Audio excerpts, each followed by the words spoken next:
কিয়ামতের দিন জান্নাতীদেরকে বেহেশতীদেরকে আল্লাহ রাব্বুল আলামিন বলবেন কোরআন শরীফ তেলাওয়াত করো আর উপরের দিকে উঠতে থাকো। কোরআনে যেভাবে দুনিয়ার বুকে কোরআনে কারীম তুমি মুখস্থ করেছিলে ধীরে ধীরে তেলাওয়াত করতে, ওইভাবে ধীরে ধীরে কোরআন তেলাওয়াত করো আর উপরের দিকে উঠতে থাকো। আল্লাহ পাক বলতে থাকবেন উপরের দিকে ওঠো, তেলাওয়াত করো আর ওঠো। উঠতে উঠতে যেই জায়গায় গিয়ে তোমার তেলাওয়াত শেষ হয়ে যাবে জান্নাতের ওই জায়গাটা তোমার জন্য বরাদ্দ হবে।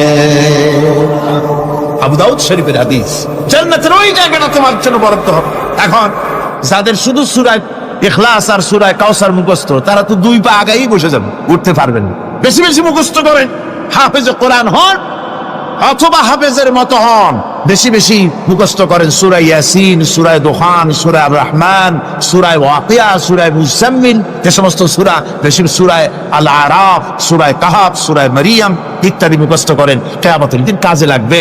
জান্নাতের অত উঁচায় উঠতে পারবেন। হাফেজে কোন জায়গায় যাবে? সুবহানাল্লাহ ওয়া বিহামদি।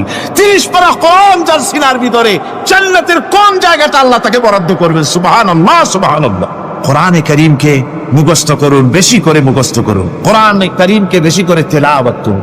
এই কোরআনে কারীমকে যারা বেশি করে তেলাওয়াত করবে, তেলাওয়াত করতে গিয়ে যারা আল্লাহর কাছে কিছু চাওয়ার সময় পাবে না, তাদের সম্পর্কে রাসূল করিম সাল্লাল্লাহু আলাইহি ওয়াসাল্লাম বলেছেন হাদিসে কুদসি, রাসূল করিম সাল্লাল্লাহু আলাইহি ওয়াসাল্লাম বলেছেন ইয়াকুলু রাbb তাবারাক ওয়া তাআলা মান শাগালাহুল কুরআন আন যিকরি মাসআলাতি আতাইতুহু আফজালা মা উতিয়া সাইলি। আল্লাহর নবী বলেন, আমার আল্লাহ পাক বলেছেন কোরআন তেলাওয়াত করতে গিয়ে যারা ব্যস্ত থাকে, কোরআন তেলাওয়াত করতে করতে যারা আমার কাছে হাত পেতে কিছু চাওয়ার সময় পায় না, যারা আমার কাছে হাত পেতে কিছু চায়, তাদের থেকে তেলাওয়াতকারীদেরকে আমি রব্বুল আলামিন বেশি করে দেই। সুবহানাল্লাহ। কোরআন তেলাওয়াত করতে করতে যারা আল্লাহর কাছে হাত পেতে চাওয়ার সময় পায় না, আল্লাহ পাক বলেন যারা চায় তাদের থেকে তেলাওয়াতকারীকে আমি বেশি দেই। আমার বন্ধুগণ, শুধু তাই নয়, এ কোরআনে কারীম যারা তেলাওয়াত করবে, আমল করবে, কিয়ামতের দিন তার মা বাবার মাথার উপরে আল্লাহ রাব্বুল আলামিন, আবু দাউদ শরীফের হাদিসে এসেছে, তার মা বাপের মাথার উপরে নূরের টুপি পরিধান করানো হবে। এমন নূরের টুপি, এমন নূরের তাজ পরানো হবে, চন্দ্র সূর্যের আলোকে ম্লান করে দেবে। হাসরবাসীরা প্রশ্ন করবেন, এ লোকটি কে? কোনো ফেরেশতা নাকি বলে না, কোনো নবী নাকি বলে না, তবে কি ইনি কে? জবাব হবে, ইনি হচ্ছেন সেই ব্যক্তি যিনি তার সন্তানদেরকে কোরআন শিখিয়েছিলেন। কোরআন শিখানোর কারণে আল্লাহ রাব্বুল আলামিন আজ তার মা বাপের মাথার উপরে নূরের টুপি পরিধান করে হাসরের ভিতরে মর্যাদা দিলেন। কিয়ামতের দিন দুনিয়াও মর্যাদা পাওয়া যাবে, আখিরাতেও মর্যাদা পাওয়া যাবে যদি কোরআনে কারীমকে তেলাওয়াত করা যায়, আমল করা যায়, বোঝা যায়, তাহলে এই সমস্ত নিয়ামত আল্লাহ পাক দান করবেন। সুতরাং এই এত বড় নিয়ামত থেকে আমরা যেন কেউ বঞ্চিত হয়ে না যায়। কোরআন হচ্ছে এমন এক কিতাব যার তাফসীর লেখা হয় নাই। পৃথিবীতে এমন কোনো ভাষা নাই, পৃথিবীর উল্লেখযোগ্য সবগুলি ভাষায় কোরআনে কারীমের তাফসীর লেখা হয়েছে, কিন্তু কোন মুফাসসির আজ পর্যন্ত কথা বলেন নাই যে আমি যে তাফসীর লিখছি এর চাইতে ভালো তাফসীর আর কেউ লিখতে পারেও না আর পারবেও না, এটা শেষ, আর তাফসীর লেখা লাগবে না। এ কথা কেউ বলতে পেরেছে?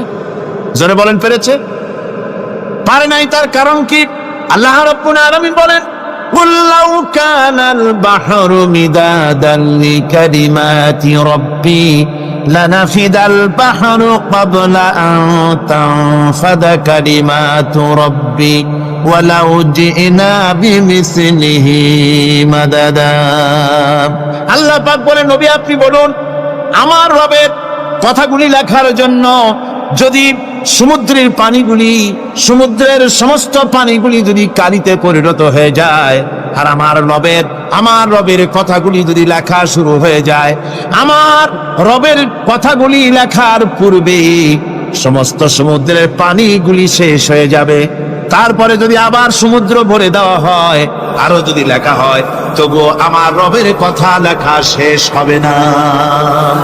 আল্লাহ রাব্বুল আলামিন বলেন, وَلَوْ أَنَّ مَا فِي الْأَرْضِ مِنْ شَجَرَةٍ أَقْلَامٌ وَالْبَحْرُ يَمُدُّهُ خلفته من بعده سبعة أبحر ما نفدت كلمة الله আল্লাহ রাব্বুল আলামিন বলেন মা নাফিদাত কালিমাতুল্লাহ আল্লাহ পাক বলেন 7টা সমুদ্রের পানি যদি একত্রিত করা হয় 7টা সমুদ্রের পানি যদি এক জায়গায় করা হয় এই পানিগুলি যদি কালিতে পরিণত হয়ে যায় আর পৃথিবীর সমস্ত গাছগুলি যদি কলমে পরিণত হয়ে যায় ওই গাছগুলি দিয়ে যদি ওই পানির কালি দিয়ে আমার প্রভুর কথা আল্লাহ রাব্বুল আলামিনের কোরআনের কথা যদি লেখা শুরু হয়ে যায় লিখতে লিখতে সমস্ত পানিগুলি গাছগুলি শেষ হয়ে যাবে আল্লাহ পাকের কালামের ব্যাখ্যা লেখা শেষ হবে না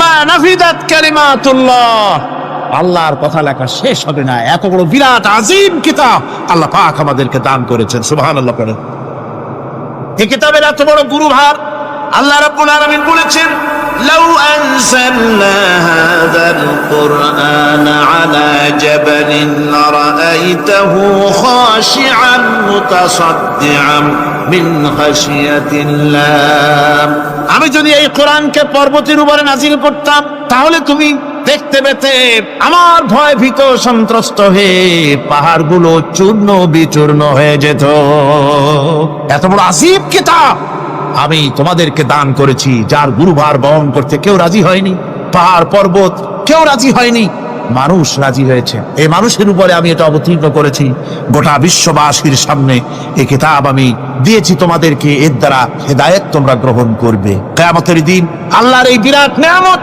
আমাদেরকে দান করলেন আমরা এই নিয়ামতের না শুকর করেছি অর্থাৎ এই কোরআনকে আমরা ব্যবহার করেছি সঠিকভাবে করি নাই বেঠিকভাবে করেছি প্রথম দিন দ্বিতীয় দিন আমি বলেছি কোরআন শরীফকে শুধু তাবিজ তোমারের জন্য শুধু সওয়াবের জন্য তেলাওয়াত করেছি আসলে শুধু সওয়াবের জন্য তো আসেনি কোরআন কোরআন বুঝতে হবে আমল করতে হবে তবে না শান্তি পাবো আপনি যদি কোরআন হচ্ছে মানুষের জীবন সমস্যার সমাধানের গ্রন্থ ওষুধ খেলে রোগ ভালো হয় ওষুধ খেলে কি হয় কেউ যদি সকাল বেলায় তসবিহ হাতে নিয়ে 500 বার পরে ওষুধ ওষুধ ওষুধ 500 বার পড়লে রোগ কি ভালো হবে বরং রোগ আরো বাড়তে পারে চিল্লে শীতের জন্য লেপ গায়ে যায় না দিয়া কেউ যদি চিল্লাইতে থাকে জিকির করে লেপ্ত শোক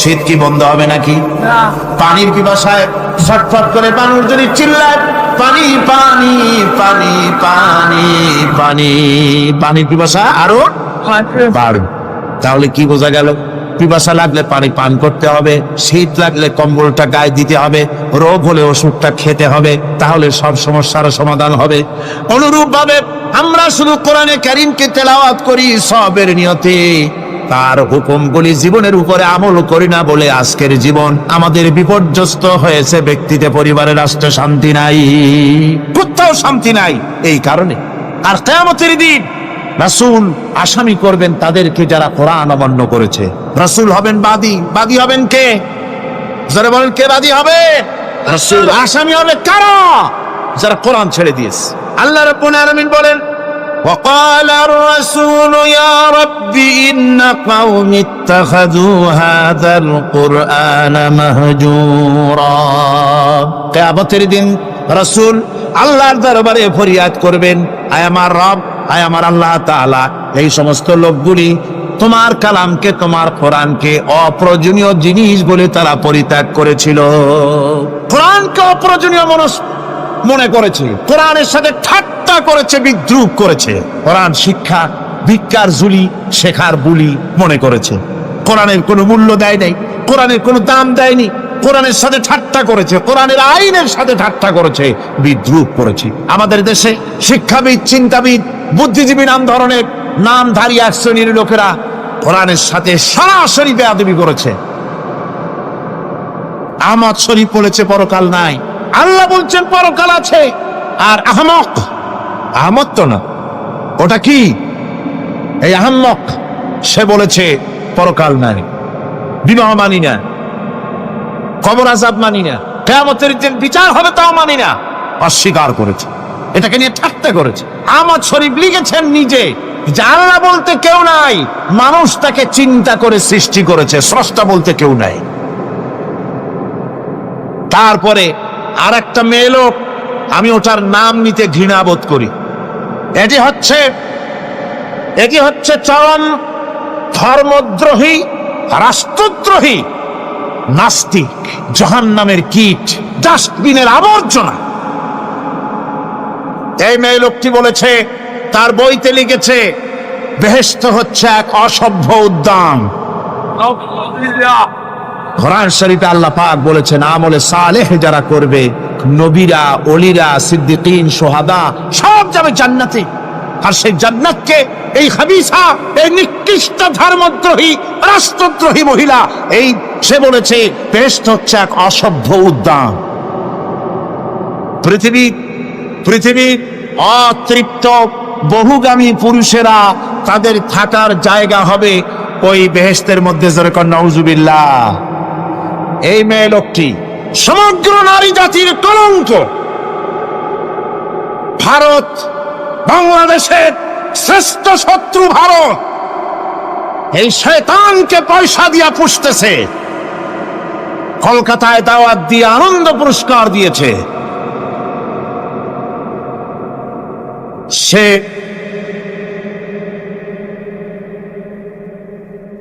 তার বইয়ের মধ্যে, কত বড় নির্লজ্জ মেয়ে, বইয়ের মধ্যে লিখছে, বাসে বসে আমি যখন দেখি ছেলেরা পেশাব করার জন্য বাস থামলি বাসের থেকে নেমে দেওয়ালের পাশে গিয়ে প্যান্টের বোতাম খুলে পেশাব করে, আর মেয়েরা চুপ করে বসে থেকে পেশাবের যন্ত্রণা নিয়ে কষ্ট পায়, আমি আনন্দ পাবো সেই দিন যেদিন মেয়েরাও বাস থেকে নেমে দেওয়ালের পাশে দাঁড়িয়ে পেশাব করতে পারবে।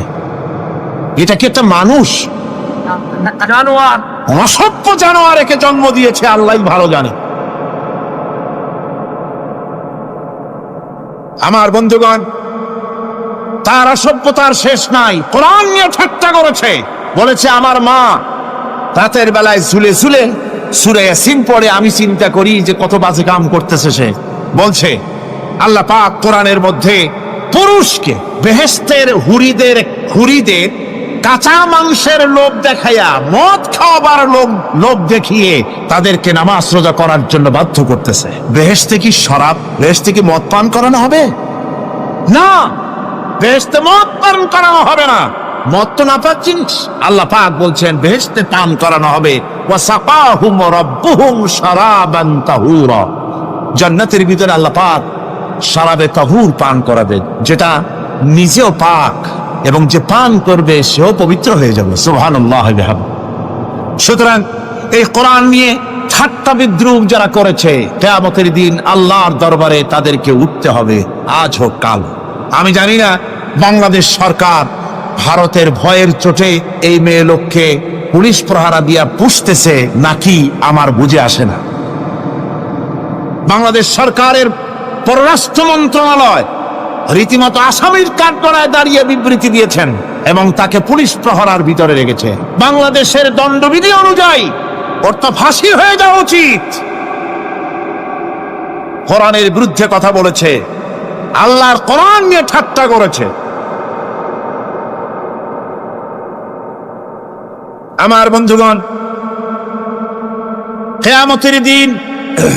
কিয়ামতের দিন যখন এরা উপস্থিত হবে আল্লাহর দরবারে, আল্লাহ রাব্বুল আলামিন কোরআনের সাথে যারা ঠাট্টা করেছে, বিদ্রুপ করেছে, কোরআনের আইনকে নিয়ে যারা ঠাট্টা বিদ্রুপ মজাক উড়াইছে, কিয়ামতের দিন তাদেরকে বলা হবে ওয়াকিলাল ইয়াউমা নানসাকুম কামা নাসিতুম লিকা ইয়াউমিকুম হাদা।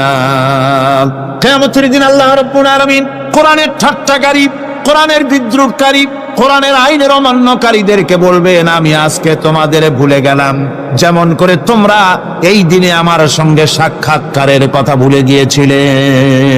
তোমরা যেমন আমার আজকের এই কিয়ামতের দিনের কথা যারা ভুলে গিয়েছিলে, আজকে আমিও তোমাদেরকে ভুলে গেলাম। এরপরে কি হবে? ওয়ামাওয়াকুমুন নার ওয়ামা লাকুম মিন নাসিরিন। আল্লাহ পাক বলেন এরপরে এদের জায়গা হবে জাহান্নাম, আর এদের সাহায্যকারীও কেউ থাকবে না, জাহান্নামে চিরকাল থাকতে হবে। এটা এই জন্য যে তারা আল্লাহর কোরআনের সঙ্গে ঠাট্টা করেছে, বিদ্রুপ করেছে, কোরআনের আইন মানে নাই, কোরআনের আইনকে অমান্য করে চলেছে। এই জন্য কিয়ামতের দিন আল্লাহ রাব্বুল আলামিন তাদেরকে শাস্তি প্রদান করবেন। কোরআন পৃথিবীর বুকে আল্লাহ নাজিল করেছেন। শুধু তেলাওয়াত করবেন ঝুলে ঝুলে, এই জন্য নয়। কি জন্য নাজিল হলো? এবার উদ্দেশ্য শুনুন। আল্লাহ পাক বলেন, আর রহমান আল্লামাল কুরআন। আল্লাহ রাব্বুল আলামিন তিনি হলেন এমন দয়াবান, এমন রহমান, যিনি কোরআন শিখালেন। কি কারণে শিখালেন? কোরআন নাজিলের উদ্দেশ্য কি? আল্লাহ পাক বলেন, ইন্না আনজালনা ইলাইকাল কিতাবা বিল হাক্কি লিতাহকুমা বাইনান নাসি বিমা আরাকাল্লাহ। আল্লাহ পাক বলেন, এই কিতাব আমি আপনার প্রতি অবতীর্ণ করেছি এই জন্যে, যাতে করে আপনি আল্লাহর প্রদর্শিত এই বিধান অনুযায়ী মানুষের উপরে বিচার ফয়সালা করতে পারেন। মানুষের উপরে আইন চলবে আল্লাহ। কার আইন? জোরে বলেন, কার আইন? আলা লাহুল খালক ওয়াল আমর। সৃষ্টি যার, আইন চলবে কার? আল্লাহ পাক বলেন, এই জন্য নাজিল করলাম, কোরআন নাজিল করেছি যাতে করে কোরআনের আইন দিয়ে বিচার ফয়সালা করতে পারেন, সেই জন্যই কোরআন নাজিল করলাম। আসলে আল্লাহ নবীর এই পৃথিবীতে আগমনের উদ্দেশ্য ওটাই ছিল। হুয়াল্লাযী আরসালা রাসূলাহু বিল হুদা ওয়া দীনিল হক লিইয়ুযহিরাহু আলাদ-দীনি কুল্লিহি ওয়া কাফা বিল্লাহি শাহীদা।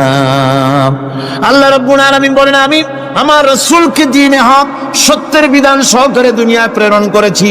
লিইয়ুযহিরাহু আলাদ-দীনি কুল্লিহি, আয় লিইয়ুগলিবাহু আলা সাইরিল আদিয়ান। সমস্ত আদিয়ানে বাতিলের উপরে আমার দ্বীনকে বিজয়ী করে দেওয়ার জন্য আমি রাসূলের কাছে কিতাব সহকারে তাকে অবতীর্ণ করেছি। এ দায়িত্ব শুধু মুহাম্মদ সাল্লাল্লাহু আলাইহি ওয়াসাল্লামের ছিল না, দুনিয়ার উপরে আল্লাহর দ্বীন কায়েম করা, আল্লাহর বিধান অনুযায়ী মানুষের বিচার ফয়সালার দায়িত্ব শুধু মুহাম্মদ সাল্লাল্লাহু আলাইহি ওয়াসাল্লামের ছিল না, সমস্ত নবীদের ছিল। কাদের ছিল? সব নবীদের ছিল।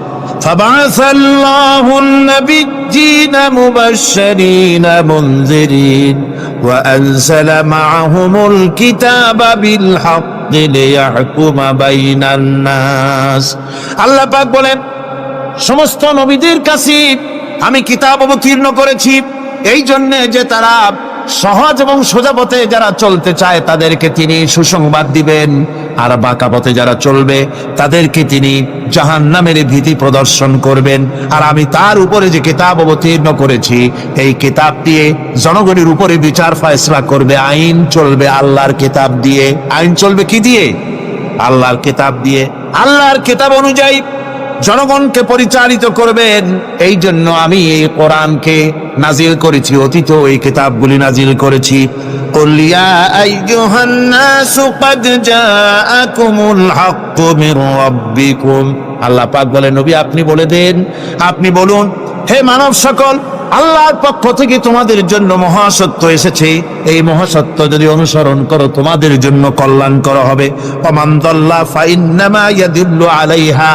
আর যদি কোরআনকে অমান্য করো, আল্লাহর কিতাবকে অমান্য করো, তাহলে তোমাদের জন্য অকল্যাণ হবে। আজ আপনারা বলেন, আল্লাহর কিতাবের আইন কি আমাদের দেশে চলে? কোরআনের আইন কি চলে? চলে না।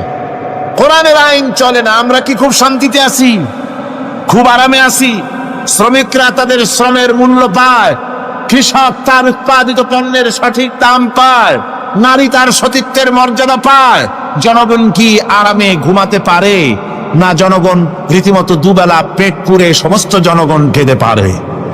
এর একমাত্র কারণ হচ্ছে কোরআনের আইনকে অমান্য করা হয়েছে। ভালো করে কান পেতে শুনুন, আল্লাহ রাব্বুল আলামিন কোরআনে কারীমের মধ্যে পরিষ্কার করে বলেছেন, ওয়ামান লাম ইয়াহকুম বিমা আনজালাল্লাহু ফাউলাইকা হুমুল কাফিরুন। যারা নাকি আমার দেওয়া বিধান অনুযায়ী, কোরআন অনুযায়ী যারা বিচার ফয়সালা করে না, ফাউলাইকা হুমুল কাফিরুন, ফাউলাইকা হুমুজ জালিমুন, ফাউলাইকা হুমুল ফাসিকুন। যারা আমার দেওয়া বিধান অনুযায়ী বিচার ফয়সালা করে না, তারা কাফির, তারা জালিম, তারা ফাসিক। সুতরাং এর ভিতরে এই জুলমের মধ্যে জালিমদের অন্তর্গত, ফাসিকদের অন্তর্গত হয়ে বাংলাদেশের বহু মুসলমান, পৃথিবীর বহু এলাকার মুসলমান এর মধ্যে লিপ্ত হয়ে আছে। কোরআনের আইন চালু না করলে পরে, কোরআনের আইন না মানলে পরে জালিম হতে হবে, কাফির হতে হবে, ফাসিক হতে হবে। অর্থাৎ যতখানি না মানবেন ততখানি এই বিশেষণে বিভূষিত হতে হবে। এক শ্রেণীর লোক আছে যারা বলে বেড়ান ধর্ম আর রাজনীতি আলাদা। বলেন কিনা জোরে বলেন, বলে কিনা ধর্ম আর রাজনীতি আলাদা? তারা বলেন আমরা ধর্ম নিরপেক্ষ থাকতে চাই। তারা কি থাকতে চায়? ধর্ম নিরপেক্ষ থাকতে চায়। কোরআনে কারিমে এই ধর্ম নিরপেক্ষবাদীদের ব্যাপারে কোরআন কি বলছে শুনুন। আল্লাহ রাব্বুল আলামিন বলেন, আলাম তারা ইলাল্লাযীনা ইয়াজউমুনা আন্নাহুম আমানু বিমা উনজিলা ইলাইকা ওয়া মা উনজিলা মিন ক্বাবলিক। আল্লাহ পাক বলেন, হে নবী, তুমি কি সেই সব লোকদেরকে দেখেছো যারা দাবি তো করে যে আমরা আল্লাহর উপর ঈমান এনেছি আর এই কিতাবের উপর ঈমান এনেছি, এর পূর্বে যত কিতাব নাজিল হয়েছে সেসব কিতাবের উপরেও ঈমান এনেছি। ধর্মনিরপেক্ষবাদীরা তারা তো বলে না যে আল্লাহ মানি না, কোরআন মানি না, একথা বলে না, ওটা বলে না। কি বলে? সেই বলা কথাটি আল্লাহ এখানে অনেক আগে বলে রেখেছেন।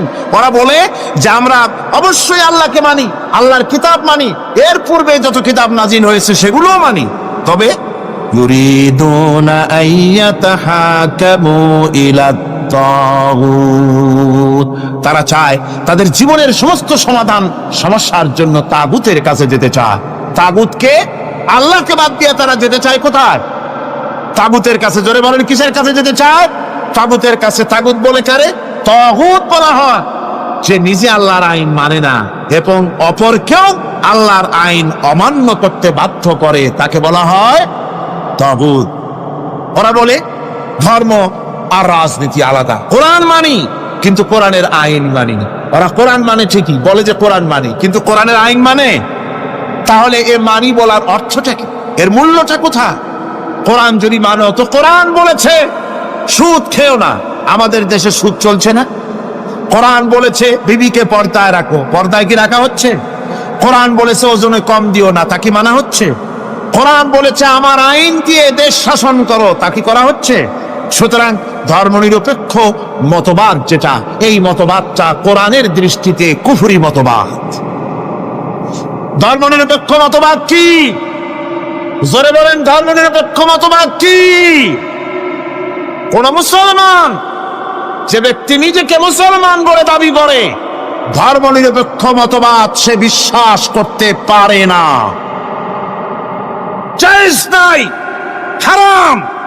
আফাতুমিনুনা বিবাদিল কিতাব ওয়া তাকফুরুনা বিবাদ, তোমরা কোরআনের কিছু অংশকে মেনে নিবে আর কিছু অংশকে করবে অস্বীকার। এটা যদি করো দুনিয়ার জীবনে পাবে দুনিয়ার জীবনে জিল্লতি আসবে, লাঞ্ছনা আসবে, আর কিয়ামতে পাবে জাহান্নামের শাস্তি। সুতরাং ধর্মনিরপেক্ষ মতবাদের অর্থ তারা বলে যে ধর্মহীনতা নয়, আসলে কিন্তু ধর্মনিরপেক্ষ মতবাদের অর্থই হলো ধর্মহীনতা। ঠিক কিনা কন? জোরে বলেন ঠিক কিনা? এই ধর্মনিরপেক্ষ মতবাদ আমাদের দেশের জন্ম হয় নাই, এর জন্ম হয়েছে ইউরোপ সভ্যতায়। প্রাচীন ইউরোপ সভ্যতায় এর জন্ম হয়েছিল, সেখান থেকে তার আন্ডা বাচ্চা ভারতে এসেছিল। ভারত থেকে এই আন্ডা বাচ্চার কিছু অংশ 1972 সালে তদানীন্তন সরকারের মাথার উপরে ভারত চাপিয়ে দিয়েছিল। সেই ধর্মনিরপেক্ষ মতবাদ 1972 সনের সংবিধানে লেখা হলো, কিন্তু 1982 সনে যখন সংবিধান আবার অ্যামেন্ডমেন্ট করা হলো, তখন ধর্মনিরপেক্ষতার কপালে ঝাঁটা মেরে বিদায় করা হয়েছে। বাংলাদেশে ধর্মনিরপেক্ষ মতবাদ চলতে পারে না।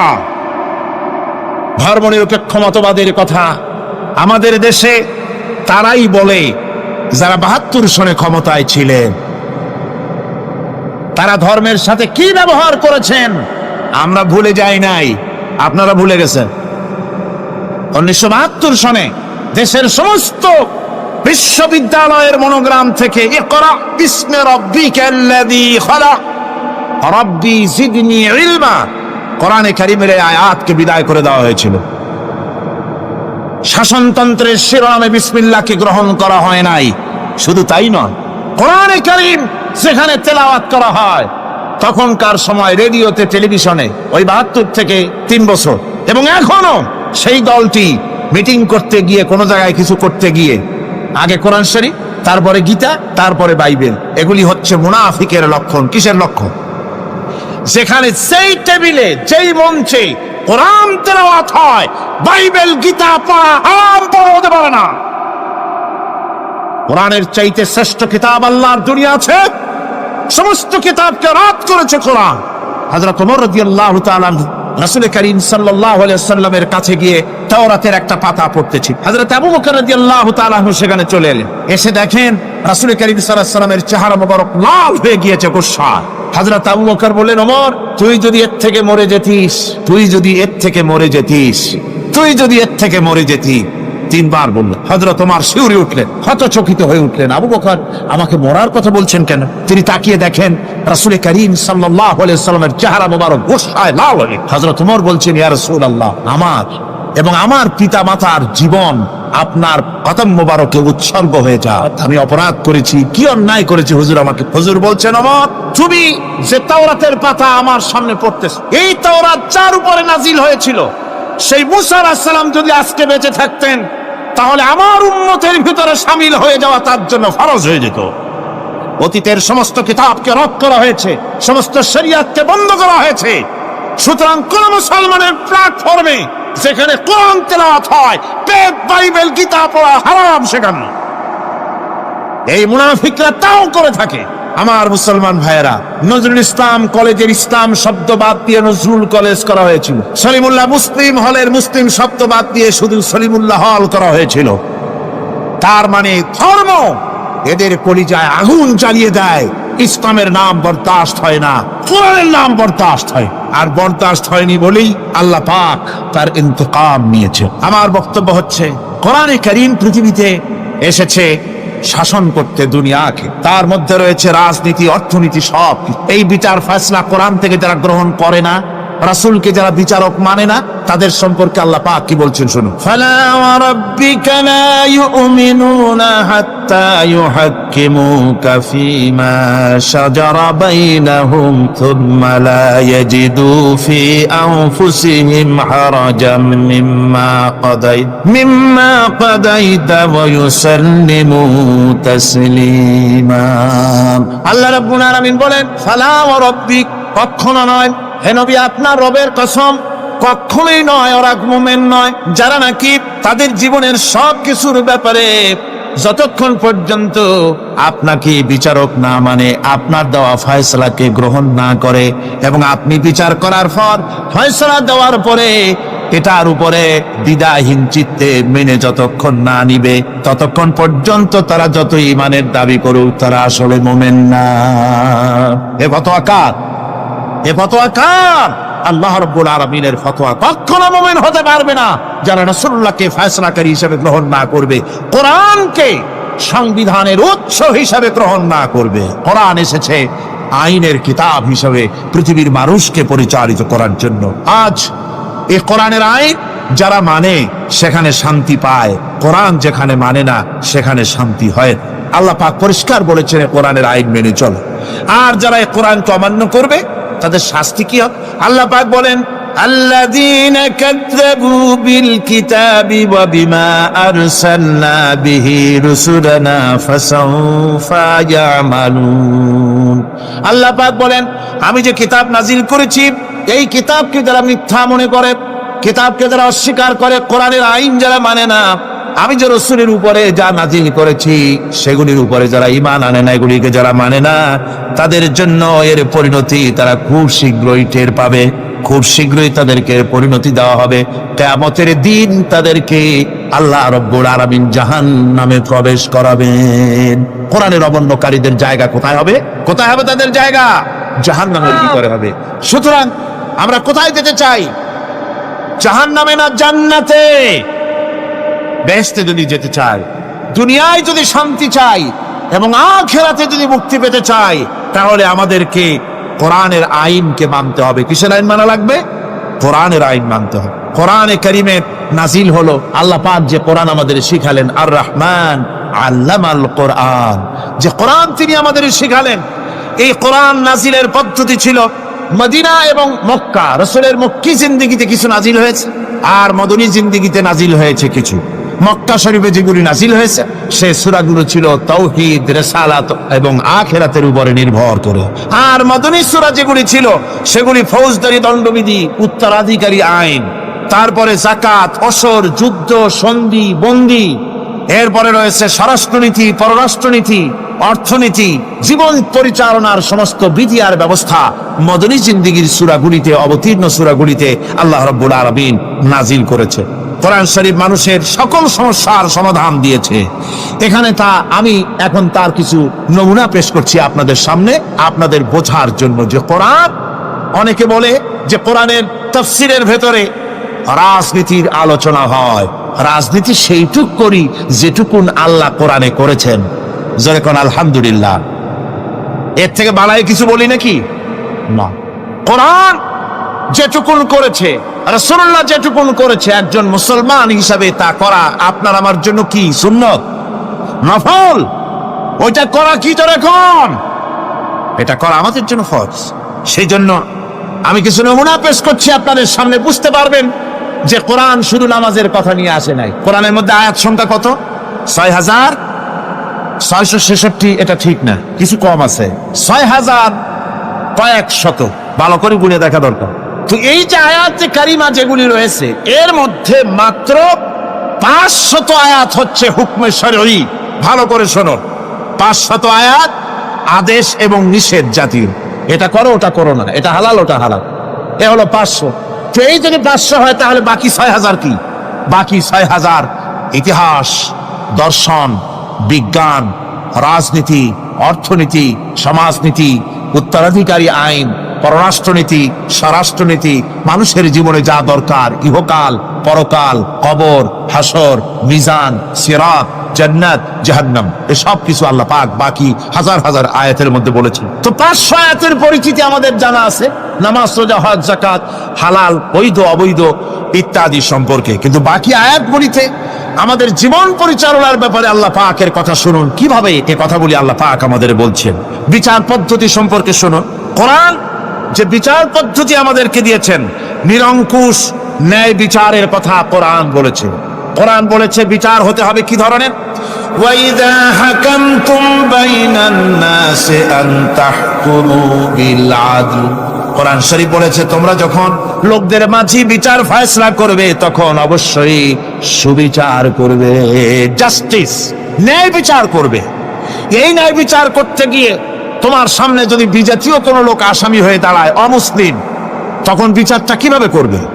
কোরআনে কারীম বলছে, ওয়ালা ইয়াজরিমান্নাকুম শানাআনু কওমিন আলা আল্লা তা'দিলু। কোন বিশেষ শ্রেণীর বিচার কাজ করতে গিয়ে, কোন বিশেষ শ্রেণী বা জাতির বিচার কার্য পরিচালনা করতে গিয়ে তাদের প্রতি বিদ্বেষ যেন তুমি যেন জুলুম করে না বসো, তখন যেন তুমি ইনসাফ করতে পারো, তাদের উপরে জুলুম করবে না। সে যদি তোমার জাতের লোক না হয়, বিচার করতেছে, তুমি বিচারক হিসাবে সঠিক বিচার করবে, বিচারের মানদণ্ডকে কখনো হেলাদোলা করবে না, ভালো সুবিচার করবে। এটা হচ্ছে কোরআনে কারীমের কথা।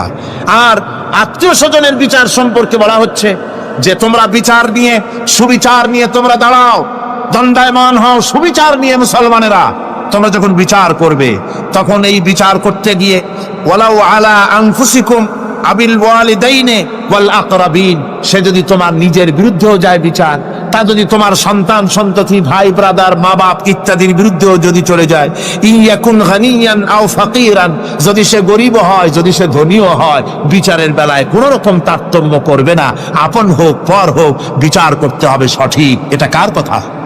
আল্লাহর। জোরে বলেন, কার কথা? পৃথিবীর কোন ধর্মগ্রন্থে কথা বলেছে? পৃথিবীর কোন জাতি কথা বলেছে? কোরআন বলেছে এই সুবিচারের কথা। সুবিচার করতে হবে, বিচারের বেলায় খবরদার আপন পর এবং কোন ধর্মের লোক এই চিন্তা করতে যেও না। কোরআনে কারীমের রয়েছে, কোরআনে কারীমের মধ্যে রয়েছে ফৌজদারি দণ্ডবিধি, জুডিশিয়াল ল, ফৌজদারি দণ্ডবিধি। এখানে একটা কথা বলে নিতে হয়, আল্লাহর আইন। মূল কথাটা কি? আল্লাহর আইন। আল্লাহর আইনের কথা শোনা মাত্রই এক শ্রেণীর লোকেরা মনে করে আল্লাহর আইন মানেই হলো হাত কাটা, আল্লাহর আইনের অর্থই হলো গলা কাটা, আল্লাহর আইনের অর্থই হলো দৌড়া মারা। এটা একটা বাজে কথা।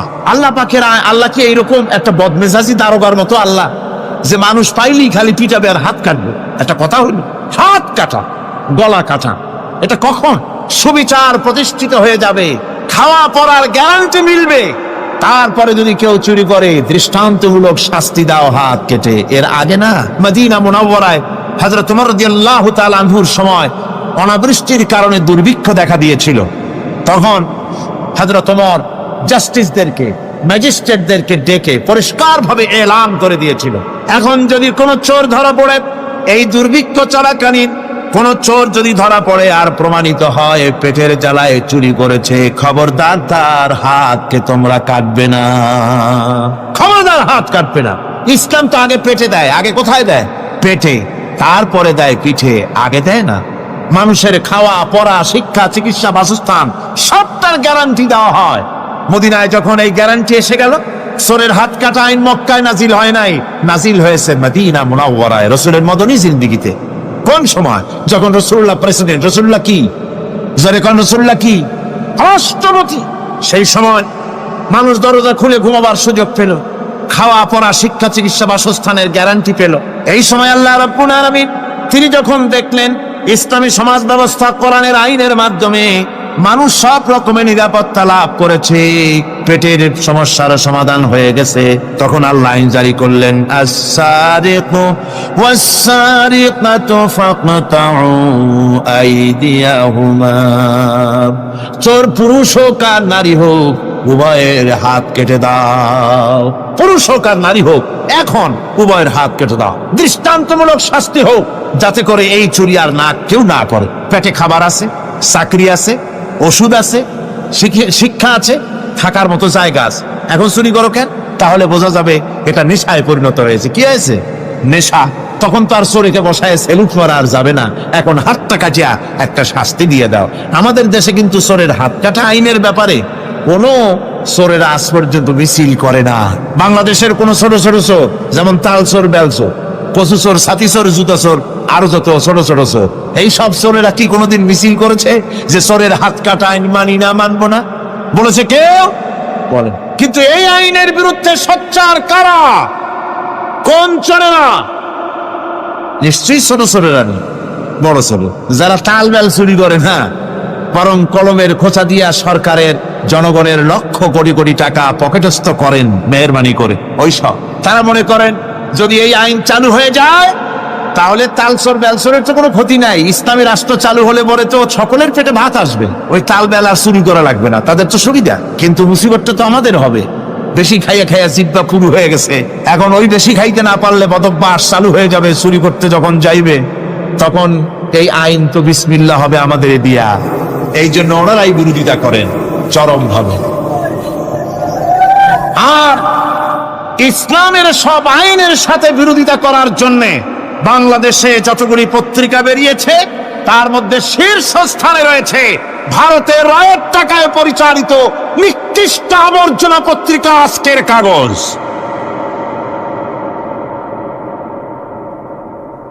ওই কাগজে, এই কাগজের একটা প্রবন্ধ লেখা হয়েছে আজ। সেই প্রবন্ধে লেখা হয়েছে ধর্মভিত্তিক রাজনীতি এমনি এমনি নিষিদ্ধ করা যাবে না, সম্ভব হবে না, এটাকে একেবারে গোড়া থেকে উপড়ে ফেলে দিতে হবে। মাওবাড়ির আবদা ভারতের টাকা নিয়ে লাফালাফি করছে আজকে। তারা বাংলাদেশ থেকে ধর্মভিত্তিক রাজনীতি নিষিদ্ধ ঘোষণার জন্য পায়তারা চালাচ্ছে এই পত্রিকার মাধ্যমে। এই পত্রিকার একমাত্র কাজ গোটা জাতিসত্তাকে দ্বিধা বিভক্ত করা, ইসলামের বিরুদ্ধে ইয়াং জেনারেশনকে খেপিয়ে তোলার জন্য আদা পানি খেয়ে লেগেছে। ধর্মভিত্তিক রাজনীতি নিষিদ্ধ ঘোষণা করার জন্য আপ্রাণ প্রচেষ্টা চালাচ্ছে। সংসদে পর্যন্ত এই বক্তব্য উঠানো হয়েছে, তাই না? সংসদে উত্থাপিত হয়েছে ধর্মভিত্তিক রাজনীতি নিষিদ্ধ ঘোষণা করতে হবে। আমি বলেছি ধর্মভিত্তিক রাজনীতি নিষিদ্ধ ঘোষণা করে ফেলেছিল রাশিয়া। রাশিয়ার যেই পার্লামেন্টে বসে ধর্মভিত্তিক রাজনীতি নিষিদ্ধ ঘোষণা করা হয়েছিল, যে পার্লামেন্টের ঘোষণার বলে লক্ষ লক্ষ মুসলমানদেরকে জমা করা হয়েছে রাশিয়ায়, যে পার্লামেন্টের ঘোষণার বলে মসজিদ মাদ্রাসা ভেঙে চুরি একাকার করে দেওয়া হয়েছিল রাশিয়ায়, যে পার্লামেন্টে বসে আলেম ওলামা পীর দরবেশদেরকে হত্যা করার জন্য নির্দেশ দেওয়া হয়েছিল রাশিয়ার যে পার্লামেন্ট থেকে, সেই দেশ আজ আর আস্ত নাই, দেশটা টুকরা টুকরা হয়ে গিয়েছে। বাংলাদেশের পার্লামেন্টে আজকে যারা এই দুঃসাহসিক কথা বলছেন, ধর্মভিত্তিক রাজনীতি নিষিদ্ধ ঘোষণা করার কথা যারা উচ্চারণ করছেন, রাশিয়ার পার্লামেন্টের ইতিহাস ভুলে যাবেন না। বাংলাদেশে 11.5 কোটি তৌহিদি জনতার তৌহিদি রক্ত, তৌহিদি চেতনা সমস্ত শরীরে মাথায় আর রগ রেশায় টকবক করছে ইসলামী চেতনা, ইসলামের রক্ত। এই মুসলমানদের সাথে আগুন নিয়ে খেলা করার চেষ্টা করো না। আমার বন্ধুগণ, কোরআনের আইন বন্ধ করার ক্ষমতা কারো নাই। যে আইন চালু হলে পরেই শান্তি আসবে। ওরা বিরোধিতা করছে, ওরা বলছে চোরের হাত কাটা আইন, এটা হচ্ছে একটা অমানবিক ব্যাপার। আইনটা কার? আল্লাহ। মানুষগুলি কার? তা তোমারা তো দরদ কেন? মায়ের চাইতে মাসির দরদ বেশি, এটা কি খুব সুলক্ষণ? না, এটা দারুণ কুলক্ষণ। সুতরাং আল্লাহ রাব্বুল আলামিন তার আইন হচ্ছে শাশ্বত আইন। চোরের হাত কাটা আইন অর্থ এ নয় যে বাংলাদেশ ইসলামী দল যদি ক্ষমতায় আসে পাইকারি দরে চোরের হাত কাটা আরম্ভ করবে না।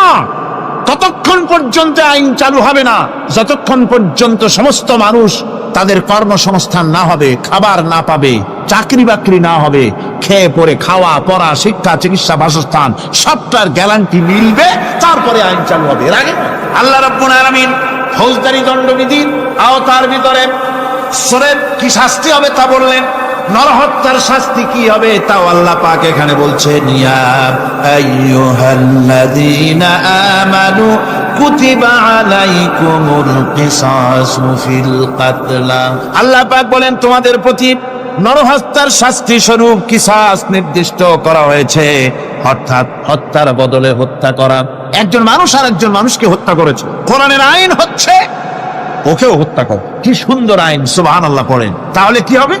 রেডিও টেলিভিশনে পত্র পত্রিকার মাধ্যমে যদি খবর ছড়ানো হয় যে হত্যাকারীর বিচার হবে কোরআনের আইন অনুযায়ী, প্রকাশ্য রাজপথে হত্যাকারীকে তাকেও যদি হত্যা করে দেওয়া হয়, এই দৃশ্য উপস্থিত জনতা যত দেখবে, পত্র পত্রিকায় খবর পাবে, টেলিভিশনের পর্দায় দেখতে পাবে, যারা দেখলো এই সব লক্ষ লক্ষ জনতার ভেতরে মানুষ হত্যা করার দুঃসাহস আর আসবে?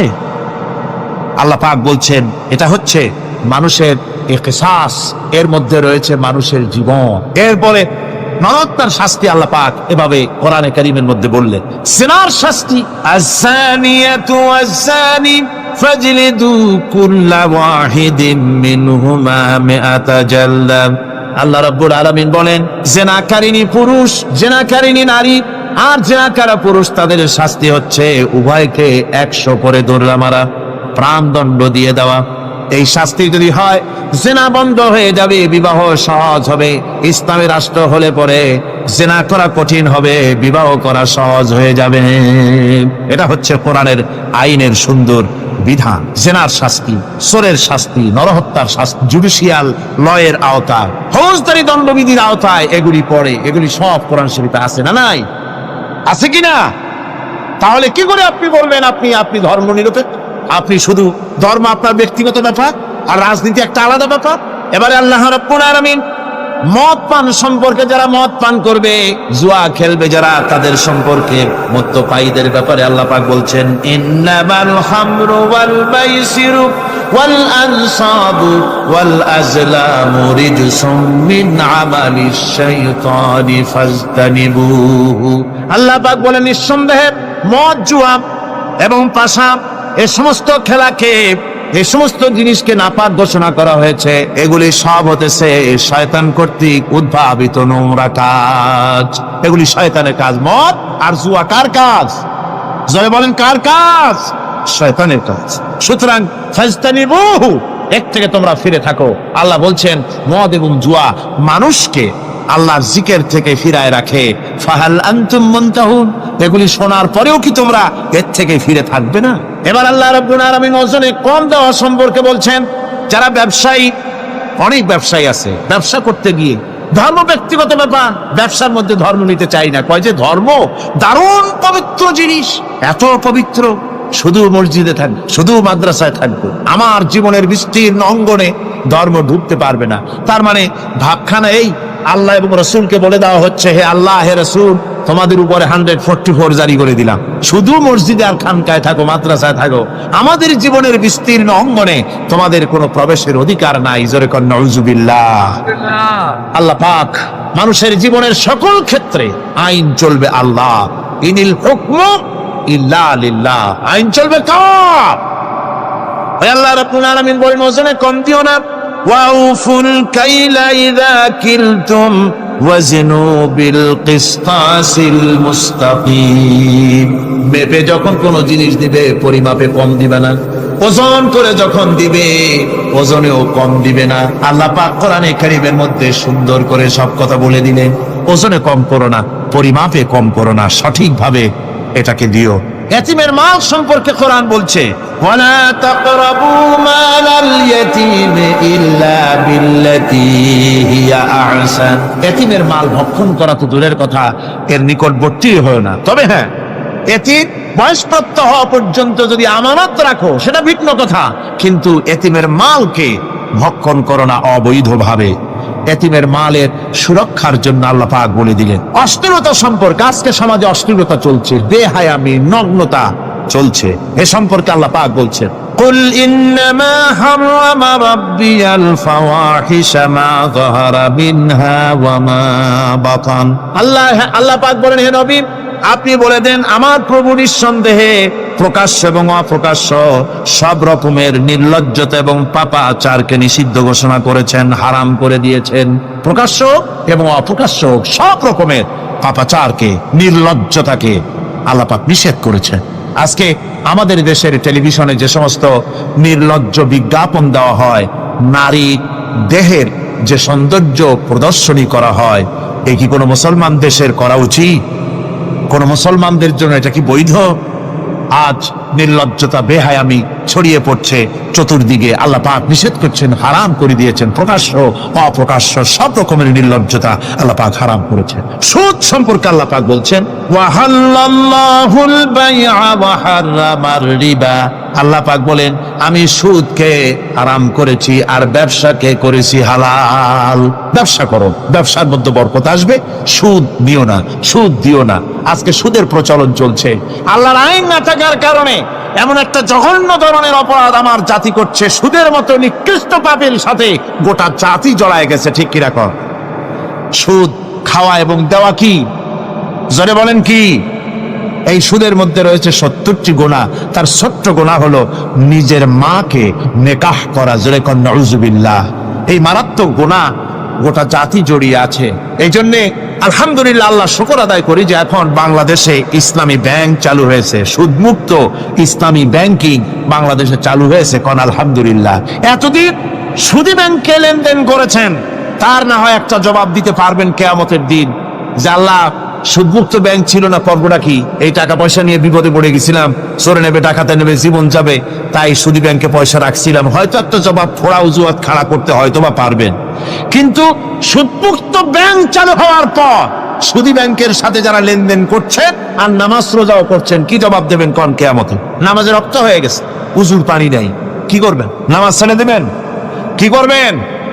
তায়াম্মুম করবেন। তায়াম্মুম করে নামাজের মুসল্লায় দাঁড়িয়ে গেছেন, এমন সময় উজুর পানির খবর এসে গেছে, কি হবে? তায়াম্মুম থাকবে না, ছুটে যাবে। ইসলামী ব্যাংক ছিল না বলে সুদী ব্যাংকগুলিকে তায়াম্মুমের মতো ব্যবহার করেছেন, কিন্তু ইসলামী ব্যাংক এসে গেছে, উজুর পানি এসে গেছে। এখন যদি সুদী ব্যাংকের সঙ্গে লেনদেন চালু রাখেন, মনে রাখবেন অবশ্যই কিয়ামতের দিন আল্লাহর দরবারে আসামির কাঠ গড়ায় দাঁড়াতে হবে। সুদের টাকা দিয়া গার্মেন্টস ফ্যাক্টরি করা হচ্ছে। উদ্বোধনের দিনে মৌলভী সাহেব, তাও পাওয়া যায়, অসুবিধা হয় না। মিলাদের দাওয়াত হয়েছে, কোনটাকে দিয়ে বানাইছে তা জানার দরকার কি? কিছু পয়সা তো হবে। মিলাদ করতে গেলেন, কোরআন তেলাওয়াত করলেন, দোয়া করলেন, বরকতের জন্য দোয়া করলেন। কোন জায়গায় বসে তেলাওয়াত করলেন আপনি?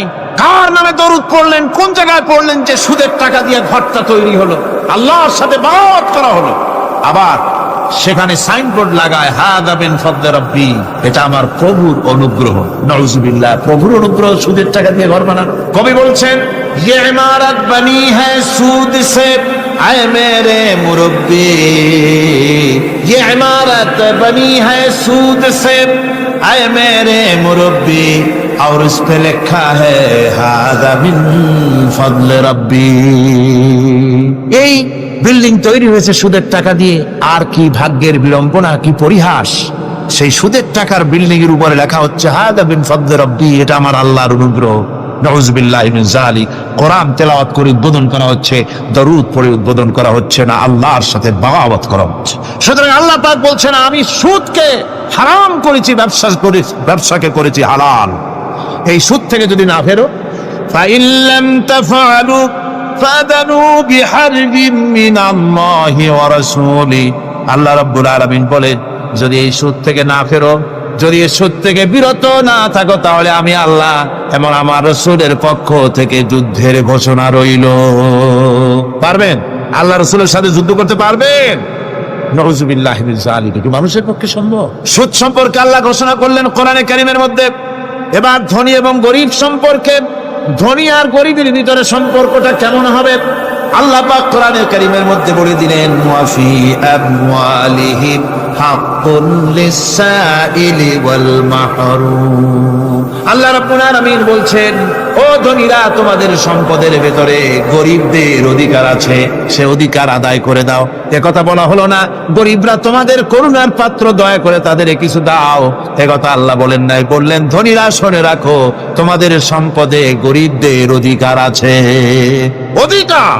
অধিকার তাদের ফিরিয়ে দাও এরপরে আল্লাহ পাক বললেন কাইলা ইয়াকুনা দুলাতাম বাইনাল আগনিয়াই মিনকুম তোমাদের সম্পদগুলি যেন তোমাদের ধনশালী লোকদের হাতে যেন পুঞ্জীভূত না হয়ে যায় দেশের সমস্ত সম্পদ গুটি কত লোকের হাতে যেন পুঞ্জীভূত না হয় বরং তার যাকাত ফিতরা সাদকা এককালীন দান ইত্যাদির মাধ্যমে জনগণের কাছে যেন তা পৌঁছে যায় এক জায়গায় যেন পুঞ্জীভূত হয়ে না থাকে এভাবে করে আল্লাহ পাক মানুষের জীবনের সাথে সম্পৃক্ত কথাগুলি বলছেন রাষ্ট্র ব্যবস্থা সম্পর্কে বলছেন ওয়া আমরুহুম শুরা বাইনাহুম রাষ্ট্র পরিচালনা করতে গিয়ে তাদের সাথে পরামর্শ ভিত্তিক রাষ্ট্র চালাও স্বৈরাচার হয়ে ক্ষমতায় বসে থেকো না ইচ্ছে মাফিক দেশ চালায়ও না ডিক্টেটর হয়েও না পরামর্শ ভিত্তিক দেশ পরিচালনা করো এভাবে করে আল্লাহ রাব্বুল আলামিন রাষ্ট্রপ্রধানকে বললেন ওয়াসাবিরুহুম ফিল আমর প্রত্যেকটি ব্যাপারে রাষ্ট্রের সব ব্যাপারে তাদের সঙ্গে পরামর্শ করে নাও পরামর্শ সবার সঙ্গে পরামর্শ করে পরামর্শের ভিত্তিতে কাজ করো এমনি স্বৈরাচার হিসাবে কাজ করো না কোরআন প্রবর্তিত সমাজ সকল নাগরিকের মৌলিক অধিকারের গ্যারান্টি দিয়েছে জোরে কোন সুবহানাল্লাহ এখন আমি যে কথাগুলি বলবো এই কথাগুলি শুধু মুসলমানদের জন্য নয় হিন্দু মুসলমান খ্রিস্টান বৌদ্ধ নারী পুরুষ সাদা কালো বর্ণ ভাষা দল মত নির্বিশেষে সমস্ত মানুষের জন্য নাগরিক অধিকারের গ্যারান্টি দিচ্ছে কে আল্লাহ পাক জোরে বলেন কে দিচ্ছেন আল্লাহ পাক আল্লাহ পাক জীবনের নিরাপত্তা দিচ্ছেন কোরআনের আইন যদি চালু হয় নাগরিকদের জীবনের নিরাপত্তা লাভ হবে জোরে কোন সুবহানাল্লাহ কিভাবে হবে আল্লাহ রাব্বুল আলামিন বলেন ওয়ালা তাকতুলুন নাফসাল্লাতী হারামাল্লাহু ইল্লা বিল হক আল্লাহ পাক বলছেন যে জীবনকে আল্লাহ হারাম সম্মানী করেছেন ন্যায় ব্যতীত তাকে খবরদার হত্যা করো না মানুষকে হত্যা করো না খবরদার হত্যা করো না আল্লাহ পাক হত্যা নিষিদ্ধ ঘোষণা করে দিলেন আর বললেন মান কাতালা নাফসান بغير نفس أو فساد فكأنما قتل الناس جميعا কেউ যদি কোন নরহত্যা এবং বিপর্যয় সৃষ্টি করে কোন অপরাধ ছাড়া যদি কেউ কোন নির্দিষ্ট অভিযোগ তাকে হত্যার শাস্তি দেওয়া যায় কোরআন অনুযায়ী এরকম ছাড়া যদি অন্যায়ভাবে কেউ কাউকে হত্যা করে তাহলে একটা লোক হত্যা করা নয় একটা মানুষ হত্যা করার অর্থ হলো গোটা বিশ্বের সমস্ত মানুষকে হত্যা করা কে বলছেন এ কথা আল্লাহ পাক বলছেন আর একটা মানুষকে যদি বাঁচায় দেওয়া যায় তাহলে সে যেন গোটা পৃথিবীর সমস্ত মানুষকে বাঁচায় দিল এ কথা কে বললেন আল্লাহ সুবহানাহু ওয়া তাআলা এরপরে নরহত্যা যারা করবে তাদের জন্য রয়েছে শাস্তি কি শাস্তি আল্লাহ পাক বলছেন ওমাইয়াকতুল মুমিনান মুতাআম্মিদান ফাজাযাউহু জাহান্নামু খালিদান ফিহা وغضب الله ولعنه وأعد له عذابا عظيما আল্লাহ পাক বলছেন ওমাইয়াকতুল মুমিনান মুতাআম্মিদান, যে ব্যক্তি কোনো মুমিনকে ইচ্ছে করে হত্যা করলো, ফাজাযাহু জাহান্নাম, তার শাস্তি কি? যারা বলেন শাস্তি কি? খালিদ, সেই জাহান্নামে চিরকাল তাকে থাকতে হবে। ওয়া গাদিবাল্লাহ ওয়া লানাহু, আর তার উপরে আল্লাহর গজব, আল্লাহর লানত, চিরকাল এই শাস্তি তাকে জাহান্নামে ভোগ করতে হবে। এই কথাগুলি না জানার কারণেই আজকে কলেজ বিশ্ববিদ্যালয়গুলিতে মানুষ হত্যা চলছে পাখি হত্যার মতোই, ঠিক কিনা গণ? বিশ্ববিদ্যালয়গুলিতে কলেজগুলিতে মায়ের কোল খালি করা হচ্ছে, পিতাকে কাঁদানো হচ্ছে। কত আশা করে ছেলে পাঠানো হয় কলেজ ইউনিভার্সিটিতে, আর সেখানে সামান্য নিজের দলের প্রাধান্য বিস্তার করার জন্য পরমা সহিষ্ণুতা নাই, সমানে হত্যা করা হচ্ছে। এভাবে হত্যা করা হচ্ছে রাজশাহীতে, হত্যা করা হচ্ছে ঢাকায়, চট্টগ্রামে, খুলনায়। আপনারা অবাক হবেন, খুলনায় যেভাবে হত্যা করলো একজন নেতৃস্থানীয় ব্যক্তি, যিনি খুলনায় গিয়ে বললেন আমি লাশ চাই, লাশ চাই। তার উপস্থিতিতে ইসলামী ছাত্র শিবিরের দৌলতপুর বিএল কলেজের জিএস আব্দুল হালিম মুন্সি মসজিদে নামাজ পড়তে গিয়েছে, সেই অবস্থায় তাকে মসজিদের ভিতরে গুলিবিদ্ধ করেছে। জান বাঁচাবার জন্য এই ছেলে পার্শ্ববর্তী পুকুরের মধ্যে ঝাঁপায় পড়েছে, সেখান থেকে তাকে টেনে তুলে তাকে কোপানো হচ্ছে, সে টানি টানি বলে চিল্লাচ্ছে। এই অবস্থায় মসজিদের সিঁড়ির উপরে কাত করে তাকে জবাও করা হয়েছে।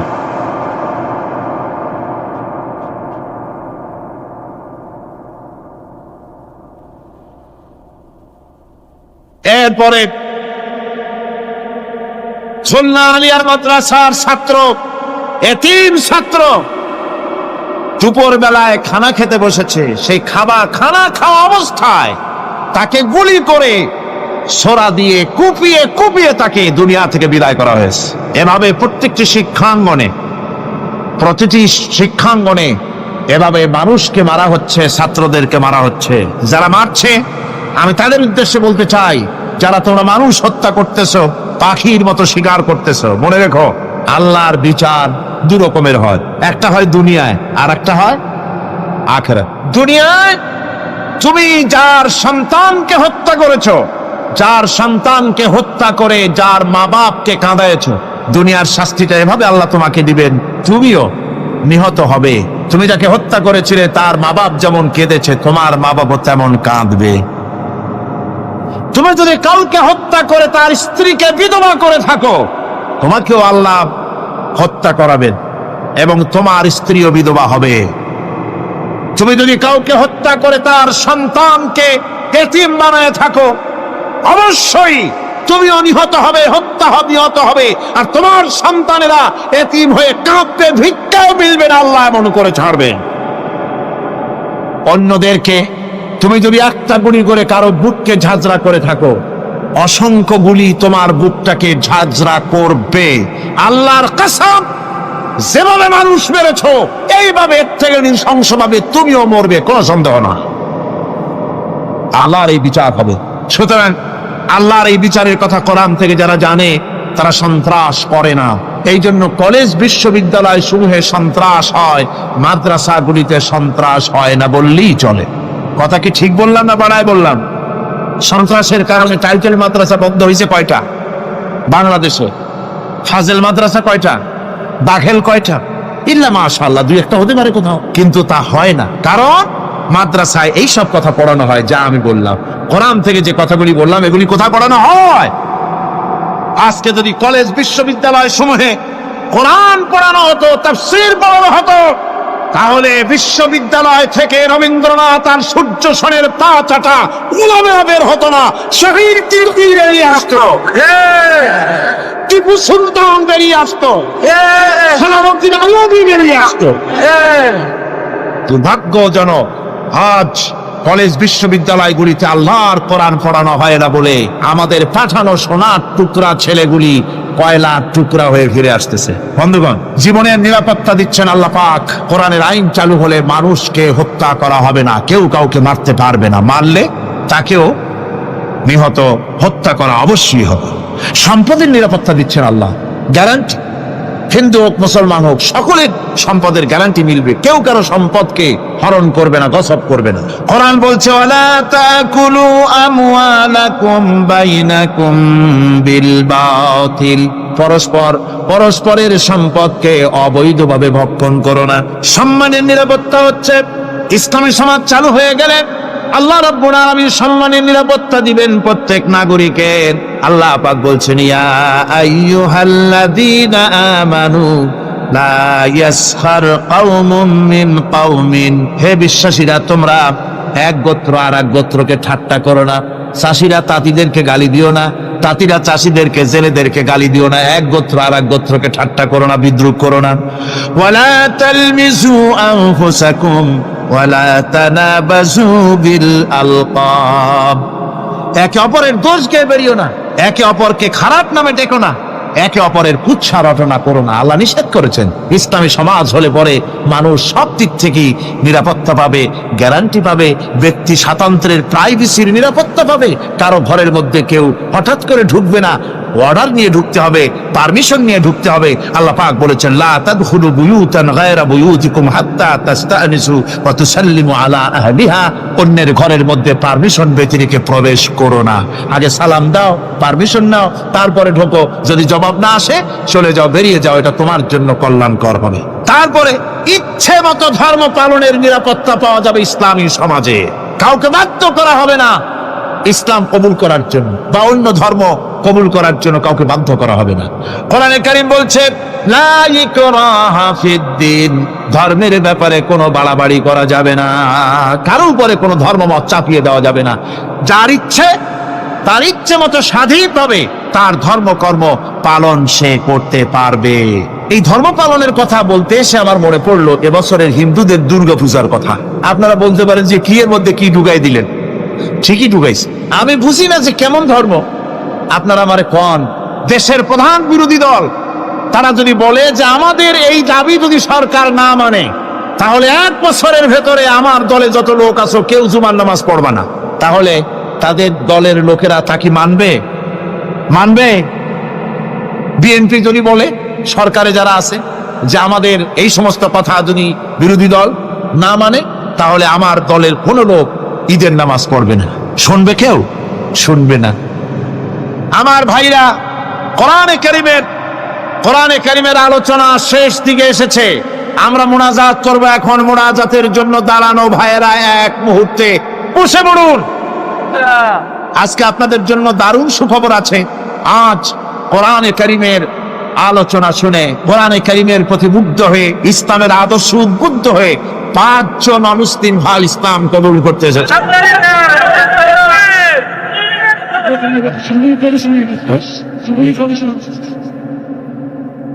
ভেতরে যারা ইসলাম কবুল করবেন তারা আমার সাথে পড়েন, আপনারাও পড়েন, সবাই পড়েন লা ইলাহা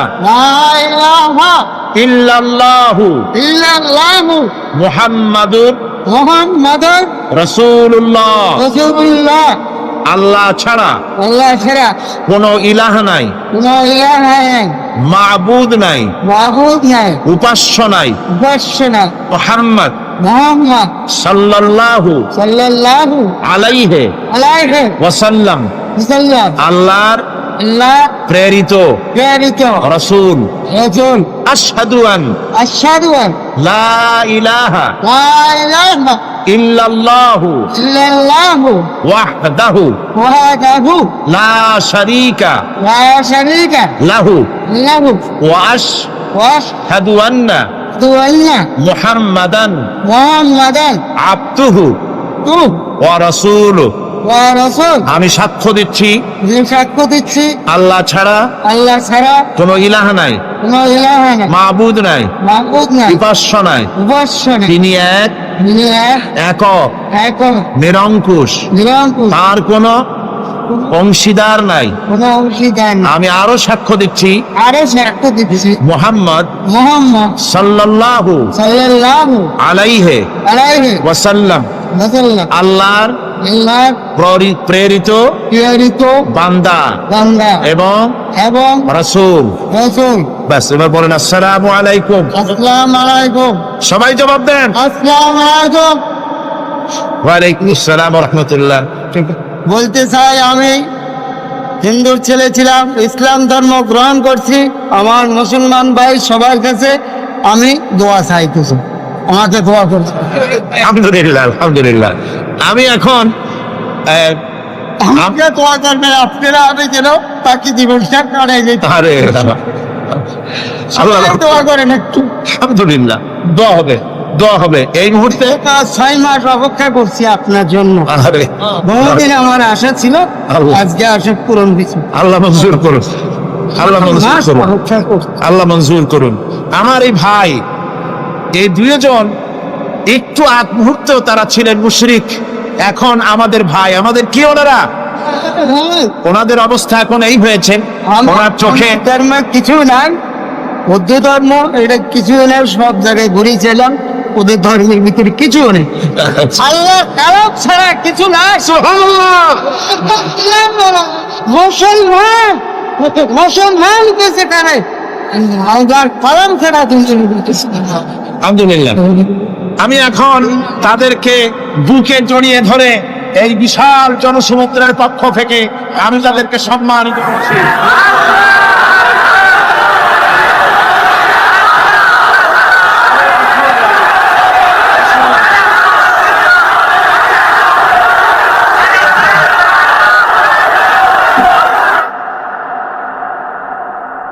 আমরা মুনাজাত করব, আল্লাহর কাছে দোয়া করব।